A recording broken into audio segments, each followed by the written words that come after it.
이재명 민주당 대표의 검찰 수사가 막바지에 이르면서 안개 속 정국이 계속되고 있습니다. 이재명 대표를 돕고 있는 박균택 전 광주고검장 스튜디오에 나와 있습니다. 안녕하십니까? 안녕하십니까? 네.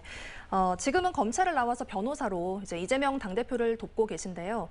쟁점은 무엇이고 또 어떤 입장인지부터 설명해 주시죠. 예, 두 개의 사건이 있습니다. 수원지검의 쌍방울 사건이 있고 중앙지검의 백현동 사건이 있습니다. 쌍방울 사건은 김성태 회장이 북한에 800만 불을 지급을 했는데 그 돈이 쌍방울을 위한 것이냐 이재명 대표를 위한 것이냐 다툼이 되는 사건입니다. 근데 이재명 대표가 김성태 회장에 대한 불신이 커서 평소에 식사는커녕 얼굴 한번 본 적이 없고 만남을 회피했다는 것입니다.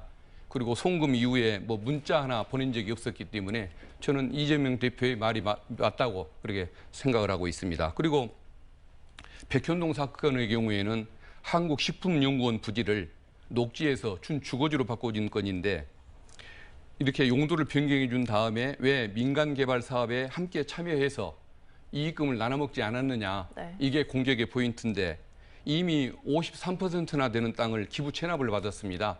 근데 민간 사업 개발에까지 참여해서 더 많은 이익을 가져와라고 하는 것은 양심 없는 수익을 추구하라는 것이기 때문에 어떤 행정기관의 공공성 또 재량성 이런 부분을 무시한 공격이라서 저는 이재명 대표가 무죄에 해당한다고 그렇게 확신하고 있습니다. 그럼 앞으로 검찰이 좀 어떤 절차를 밟아나갈 것으로 예상하세요?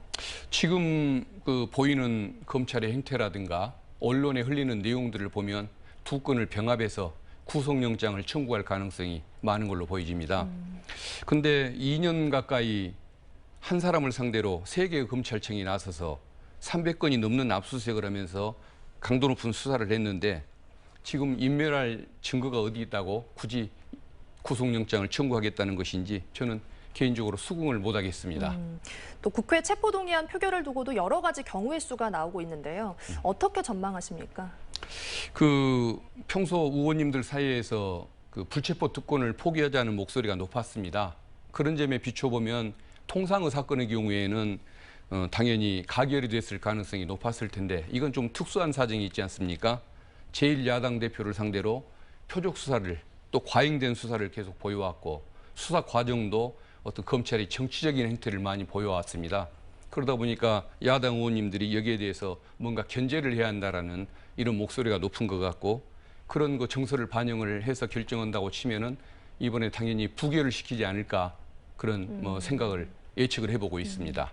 또 이재명 당대표의 단식에 동조하는 동조 단식이 잇따르고 있는데요. 예. 이런 현상은 어떻게 보고 계십니까? 저도 그분들의 면면을 어느 정도 알고 있는데 다들 보면은 젊은 시절에는 민주화 운동을 위해서 투신을 했던 분들이고 그리고 지금은 민주당에 대한 애정이 아주 높은 분들이기 때문에 그 순수성을 저는 인정해야 한다고 그렇게 생각하고 있습니다. 네.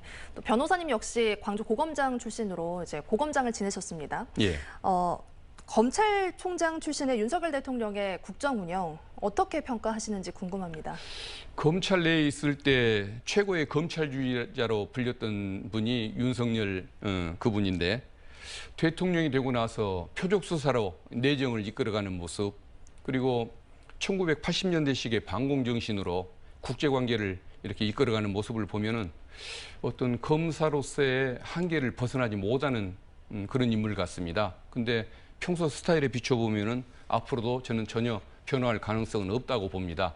그렇다고 한다면 야당이 더 잘해야겠죠. 그래서 좀 더 창조적으로 민생을 챙기는 그런 노력이 필요하다고 생각하고 있고 그리고 또 국민들도 좀 더 아픈 눈으로 깨어있을 필요가 있다고 그렇게 믿고 있습니다. 네, 알겠습니다. 오늘 말씀 여기까지 듣겠습니다. 고맙습니다. 예, 감사합니다.